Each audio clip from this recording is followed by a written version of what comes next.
Miss Peregrine's Home for Peculiar Children. Chapter 3, Part 1. Fog closed around us like a blindfold. When the captain announced that we were nearly there, at first I thought he was kidding. All I could see from the ferry's rolling deck was an endless curtain of gray. I clutched the rail and stared into the green waves, contemplating the fish who might soon be enjoying my breakfast, while my father stood shivering beside me in shirt sleeves. It was colder and wetter than I'd ever known June to be. I hoped, for his sake and mine, that the grueling 36 hours we'd braved to get this far, 3 airplanes, 2 layovers, shift napping in grubby train stations, and now this interminable gut-churning ferry ride, would pay off. Then my father shouted, "Look!" and I raised my head to see a towering mountain of rock emerge from the blank canvas before us. It was my grandfather's island, looming and bleak, folded in mist, guarded by 1,000,000 screeching birds. It looked like some ancient fortress constructed by giants.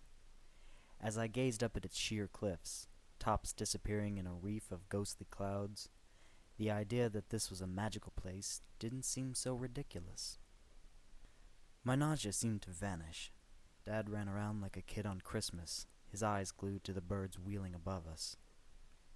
"Jacob, look at that!" he cried, pointing to a cluster of airborne specks. "Manx shearwaters!" As we drew nearer the cliffs, I began to notice odd shapes lurking underwater. A passing crewman caught me leaning over the rail to stare at them and said, "Never seen a shipwreck before, eh?" I turned to him. "Really?" "This whole area is a nautical graveyard. It's like the old captains used to say, 'Twixt Hartland Point and Cairnholm Bay is a sailor's grave by night or day.'"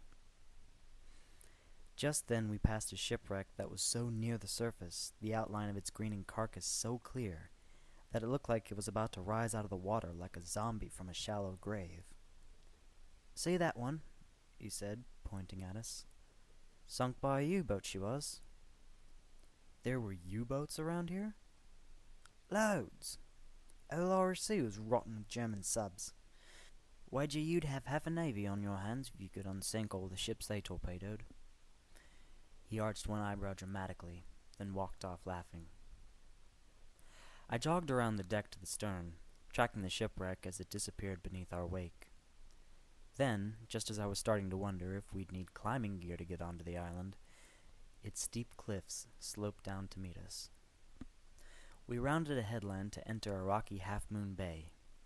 In the distance I saw a little harbor bobbing with colorful fishing boats, and beyond it, a town set into a green bowl of land. A patchwork of sheep-speckled fields spread across the hills that rose away to meet a high ridge, where a wall of clouds stood like a cotton parapet. It was dramatic and beautiful, unlike any place I'd seen. I felt a little thrill of adventure as we chugged into the bay, as if I were sighting a land where maps had noted only a sweep of undistinguishable blue. The ferry docked and we humped our bags into the little town. Upon closer inspection, I decided it was, like a lot of things, not as pretty up close as it seemed from a distance.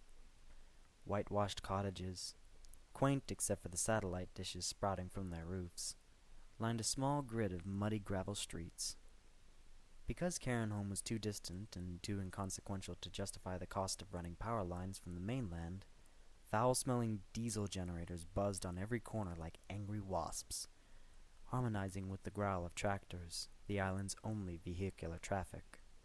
At the edges of town, ancient-looking cottages stood abandoned and roofless, evidence of a shrinking population. Children lured away from centuries-old fishing and farming traditions by more glamorous opportunities elsewhere. We dragged our stuff through town looking for something called the Priest Home, where my dad had booked a room. I pictured an old church converted into a bed and breakfast. Nothing fancy, just somewhere to sleep when we weren't watching birds or chasing down leads. We asked a few locals for directions, but got only confused looks in return. "They speak English, right?" my dad wondered aloud. Just as my hand was beginning to ache from the unreasonable weight of my suitcase, we came upon a church. We thought we'd found our accommodations until we went inside and saw that it had indeed been converted, but into a dingy little museum, not a B&B. We found the part-time curator in a room hung with old fishing nets and sheep shears. His face lit up when he saw us, then fell when he realized we were only lost. "I reckon you're after the priest's hole," he said. "It's got the only rooms to let on the island." He proceeded to give us directions in a lilting accent, which I found enormously entertaining. I loved hearing Welsh people talk, even if half of what they said was incomprehensible to me. My dad thanked the man and turned to go, but he'd been so helpful I hung back to ask him another question. "Where can we find the old children's home?" "The old what?" he said, squinting at me. For an awful moment I was afraid we'd come to the wrong island, or, worse yet, that the home was just another thing my grandfather had invented. "It was a home for refugee kids," I said. "During the war, a big house?" The man chewed his lip and regarded me doubtfully, as if deciding whether to help me or to wash his hands of the whole thing. But he took pity on me. "I don't know about any refugees," he said, "but I think I know the place you mean. It's way up on the other side of the island, past the bog and through the woods, though I wouldn't go mucking about there alone if I were you. Stray too far from the path, and that's the last anyone will hear of you. Nothing but wet grass and sheep patties to keep you from going straight over the cliff." "That's good to know," my dad said, eyeing me. "Promise me you won't go by yourself." All right. "What's your interest in it anyhow?" the man said. "It's not exactly on the tourist maps." "Just a little, genealogy project," my father replied, lingering near the door. "My dad spent a few years there as a kid."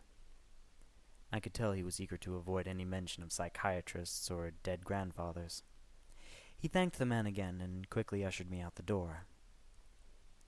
Following the curator's directions, we retracted our steps until we came to a grim-looking statue carved from black stone, a memorial called the Waiting Woman, dedicated to islanders lost at sea.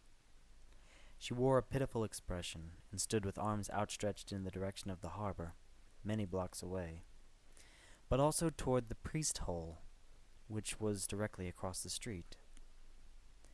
Now, I'm no hotel connoisseur, but one glance at the weathered sign told me that our stay was unlikely to be 4-star mince-on-your-pillows type experience. Printed in giant script at the top was "Wines, Ales, Spirits." Below that, in more modest lettering, "Fine Food." Handwritten along the bottom, clearly an afterthought, was "Rooms to Let," though the S had been struck out, leaving just the singular "room." As we lugged our bags toward the door, my father grumbling about con men and false advertising, I glanced back at the waiting woman and wondered if she wasn't just waiting for someone to bring her a drink. We squeezed our bags through the doorway and stood blinking in the sudden gloom of the low-ceilinged pub.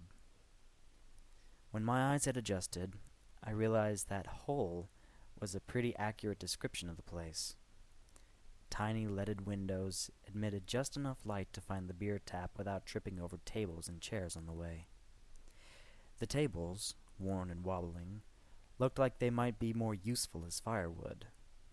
The bar was half filled, at whatever hour of the morning it was, with men of various states of hushed intoxication, heads bowed prayerfully over tumblers of amber liquid. "You must be after the room," said the man behind the bar, coming out to shake our hands. "I'm Kev, and these are the fellas. Say hello, fellas." "Hello," they muttered, nodding at their drinks. We followed Kev up a narrow staircase to a suite of rooms, plural, that could charitably be described as basic. There were 2 bedrooms, the larger of which Dad claimed, and a room that tripled as a kitchen, dining room, and living room, meaning that it contained 1 table, 1 moth-eaten sofa, and 1 hot plate. The bathroom worked most of the time, according to Kev, but if it ever gets dicey, there's always Reliable. He directed our attention to a portable toilet in the alley out back, conveniently visible from my bedroom window. "Oh, and you'll need these," he said, fetching a pair of oil lamps from a cabinet. "The generator's stopped running at 10 since petrol's so bloody expensive to ship out. So either you get to bed early or you learn to love candles and kerosene," he grinned. "Hope it ain't too medieval for you."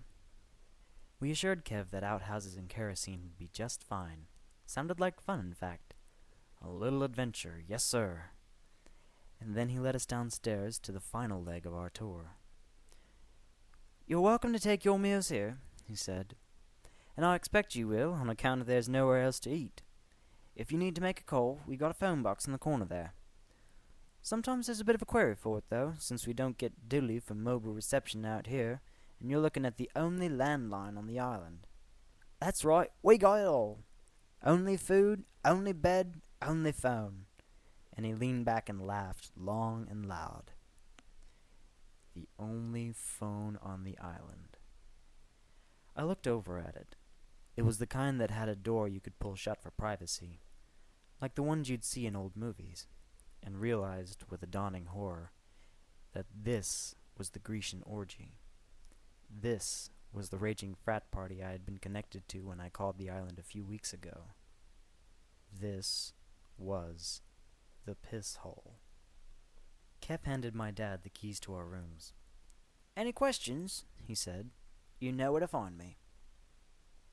"I have a question," I said. "What's a priest hole?"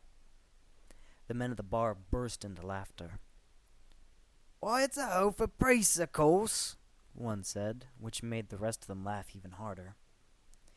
Kev walked over to an uneven patch of floorboards next to the fireplace, where a mangy dog lay sleeping. "Right here," he said, tapping what appeared to be a door in the floor with his shoe. "Ages ago, when being just a Catholic could get you hung from a tree, clergy folk came here seeking refuge. If Queen Elizabeth's crew of thugs came chasing after, we hid whoever needed hiding into snug little spots like this. Priests' holes." It struck me the way he said "we," as if he'd known those long-dead islanders personally. "Snug indeed," one of the drinkers said. "Bet they were as warm as toast and ties drums down there." "I'd take warm and snug to strung up by priest killers any day," said another. "Hear, hear," the first man said. "To Karen home. May she always be our rock of refuge." "To Karen home," they chorused and raised their glasses together.